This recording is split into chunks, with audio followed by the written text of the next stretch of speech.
Okay, everyone, what we're going to talk about tonight is the college essay. We're going to give you a quick, big picture of where we're going and what we're trying to accomplish. And we're also going to introduce the persona quiz and the brainstorming session, some things that we're going to have you do later on.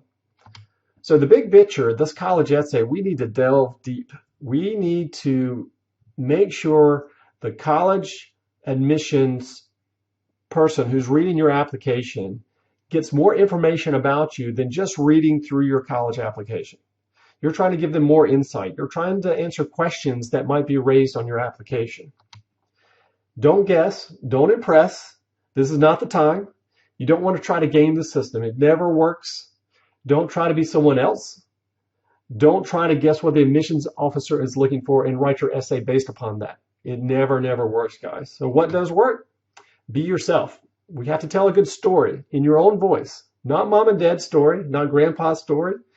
Mom and dad shouldn't be writing this essay. This should be coming from you. And remember, this is not an English class essay. And there's a big difference between writing an English class essay and a college essay. And it's our obligation to entertain the reader. Remember, these college admissions individuals are reading lots and lots and lots of essays. So if we don't make this entertaining, if we don't grab their attention, we might just get thrown into a maybe or denied pile. So we need to understand, what is your personal story? So these essays have to come from you. And what we're trying to find out here, guys, is what will you contribute to a college? And we have some tools to help you. And this is our process of how we're going to help you create this wonderful essay. So today we're going to talk about the persona quiz and the brainstorming. And this is going to try to help you develop your strategy and your content. And tomorrow we're going to use those strategy and content to help you create an outline and match it up with a common essay topic. And then day 3, we're going to use that to help you create your first draft and send it off for feedback. And then day 4, we're going to review your feedback and help you revise that essay so you have a really, really good essay. So what makes you unique? How do we do this? Well, I get a lot of questions about this. And one of the biggest questions I get is, Ryan, I'm a well-rounded student. Is this good? Is this bad? How can I be unique when I do everything, right? I mean, I got so many interests. I got so many talents. I got so many likes. How do I choose? Well, being well-rounded is awesome. Being well-rounded is really cool because that's going to serve you really well in life and in college and in the future in general. However, when it comes to colleges have changed their focus over the years. And now colleges are trying to build well-rounded freshman classes. So they're trying to get students with varying interests all together. So the best way I can explain this to you is, think of Steph Curry. Well, Steph Curry grew up not too far from where I'm sitting today. I'm in Charlotte, North Carolina. He grew up here. He went to high school here, and he went to college about 30 minutes away at Davidson College. So we know him really, really well. Well, Steph Curry is an awesome basketball player. He's an all-around really, really excellent basketball player, right? I mean, he is an NBA All-Star. And you do not become an NBA All-Star without being good at a lot of different things. He's a good dribbler. He's a good free throw shooter. He's a great passer. I mean, you name it. He's a really, really good at a lot of different things. But what separates Steph Curry from the average NBA player or even another all-star NBA player? Well, if you look at Steph Curry, what separates him is his three-point shot. The average NBA player probably takes anywhere from 3 to 5 NBA three-pointers a game and makes about 35%. Well, Steph Curry, on average, takes around 10 three-pointers a game, 10, and makes 44%, which is just unheard of. That's crazy. But that's what separates him. That's what makes him unique. He's good at a lot of different aspects of the college basketball game, but what makes him unique is his three-point shot. And so that's what we're trying to find out with you. What makes you unique? What are you interested in? What gets you excited? So the first thing we're going to do to try to help you determine what that is called a persona quiz. And how this works is, this quiz gives you some questions 3 to 5 minutes, 15 to 20 questions.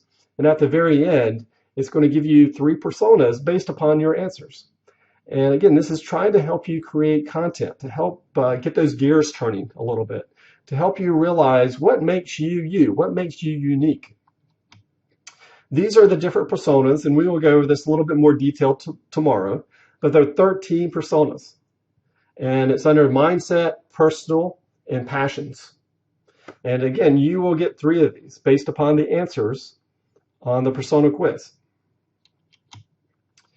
Now, we have very limited space to tell your story, right? We only have a few hundred words to write down what makes you unique and what you can contribute to this college. So this persona quiz does have some difficult questions, but it's good because it's going to help you prioritize what are the most important things to you, right? And when you get the results of this, I want you to read these personas. I want you to start thinking about the content on your essays. It's going to really help you generate some great ideas on how we can write this essay, on topics we can write this essay on. And if you don't agree with it, you can change it. It's okay. You can change your persona. But I do tend to find that 95 to 98% of the time, the personas are right on. It's really, really good. So when you first log into the essay management tool, you might see this. So you want to start by going to the very bottom and saying, hey, let's do this. Let's click on that button. And what happens is that the essay management tool is going to pull in your colleges on your college list. And you can always add colleges. And it will pull in new colleges when you add colleges to the My College list and guided path. And you can delete colleges and do the same thing. So don't worry if your colleges aren't exactly right or this isn't your final college list. It's okay. We can make changes going forward. Now, sometimes guided path or the essay management tool wants to know all the essays that you're going to need to write for those particular colleges. So it might want you to go into each of these schools and say, hey, are you going to write the supplement essay for this particular school? So for this student who is applying to East Carolina, there is a supplement to the Common App. And these are optional essays. Well, guess what, guys? It's not optional. You do need to write them. So you want to click on, yes, I'm going to write the supplement essay. Now you'll notice on the very bottom right-hand corner, the School of Music Majors was not checked. Why? Because this student is not going into or going to be a music major. If he or she was, then they would need to click on that box as well. So now you will get to this particular page, right? So again, you just want to hit Develop My Strategy.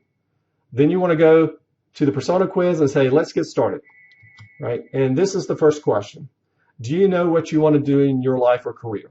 Again, there's yes, no, and if you don't know, that's okay. If you do, great. So don't worry about it. Again, I just wanted to show you what it looks like and how it looks like when you get started. And then at the end, it's going to look like this. You're going to get 3 personas. You can see for this particular made-up student, the first persona is leader, right? And so I want you to read the persona traits of your personas, again, so you get an idea of is it close to your persona, and get you to start thinking about how you want to write your essay and what you want to write your essay about. So that takes us to the next step, and that's called brainstorming the content. So why do we have the brainstorming the content? Well, after we've done the personas, we want to start brainstorming some of those ideas that can make some great content, right? We want to actually put the content on paper we think support those personas. And we have a framework for that. And this brainstorming session doesn't take long. Again, what we're trying to do is just have some good stories, some good examples to support your essay, to support your personas, okay? So we're trying to develop some ideas, some thoughts, some stories that you might have that support what makes you unique, what makes your persona stand out, if you will. So this should only take about 20 minutes or so. There's going to be 4 sections. In each section, there's going to be some instructions. And there's going to be some questions underneath that to get the thoughts going. And if you get stuck, there's a link, and I'll show you this in a second. There's a link you can click to get additional information, and I suggest you do that. Because when I clicked on that additional link, brought up some wonderful ideas that helped me when I went through this myself, create that content, to come up with those ideas and those stories during this brainstorming session. Now, tomorrow we're going to be going over the results of this brainstorming and the personas. Okay, so when you get to the end of the brainstorming, just stop right there. Okay, so don't go too far. Just finish the brainstorming section. Now, the brainstorming section is broken up into 4 components: passion, personal growth, personality traits, and goals. Now, the passion and the personal growth, those are very important. All 4 sections are very important, but those 2 make wonderful content when you're creating your essays, right? Your passions are, what is something that makes your eyes light up whenever you talk about a particular subject or topic? Or how do you spend your time outside of school or work? Those are your passions, right? What makes you you? Now, personal growth, it sounds easy to understand what personal growth is, but many students don't understand that you can have personal growth even if you don't have a big obstacle that you overcame, right? So let me give you examples of that. I had a young man who got heavily involved in politics during the presidential campaign. And before that, he was not involved in politics at all. But during the year of electing the president, he became very involved in politics, and he started to get interested in it and doing research about it. And he eventually volunteered at different locations and polling booths and things like that, and he wrote about that. And so that was his personal growth. That happened over a short period of time. So personal growth doesn't necessarily mean, this happened over the course of my entire life. It also could be, I went from one school to another school, or my point of view changed. Right? What was something that caused you to change your point of view? Right? So personal growth can mean a lot of different things. Now, your personality traits are a key to your application. If a college admissions rep is talking to someone else and they're trying to talk about you, they're going to come up with 3 to 5 words that describe you. And so you want to be able to give them what those 3 to 5 words are. What are your personality traits? What describes you? Right? And so we really want to think about that. Again, we'll work a little bit later to match your personality traits with the content, but right now is a good time to go ahead and start thinking about those personality traits. And then last but not least is your goals. Now, your goals are important. Goals are a great way to kind of end your essay, if you will. It's a way to say, hey, this is what I'm working towards. And if you're one of my students, one of my coaching clients, you know that we talk about goals at the beginning. We talk about where do you want to be? What's your objective? What do you want to do beyond college? And so that might help you with this particular part of the brainstorming session. You don't necessarily need to have concrete goals either. A goal could be, I want to work with children, but I don't know what my major is going to be right now. But my goal is to work with children. Don't be alarmed if you don't have any goals, but if you do, make sure you write those down. What are your goals in the future? What does your plans look like after college? Now, this is what it's going to look like when you're going through your content strategy, when you're going through your brainstorming session. And you can see I highlighted here, click here for guidance. If you get stuck, and even if you don't get stuck, I think it's good for you to click on this. It's going to bring up a PDF form. And it's just more information to help you brainstorm, to help get those gears turning, get the fluids going, however you want to describe it, to help you write this information. Because if you can get some good content here, guys, it's going to make writing this essay and coming up with the other parts we're going to have you do tomorrow and the next day so much easier. So this is an important part of writing your essay, and it's going to make everything else so much easier. Okay? So your homework is to complete the persona quiz and complete the brainstorming session. It should only take you approximately 30 minutes. It might take you a little bit more. If you're like me, I spend a lot of time on things like this. So it might take you, 45 minutes at the most. Stop before the topic matching. Again, we're going to go over that tomorrow and help you with that. So now let's move on to some questions and answers.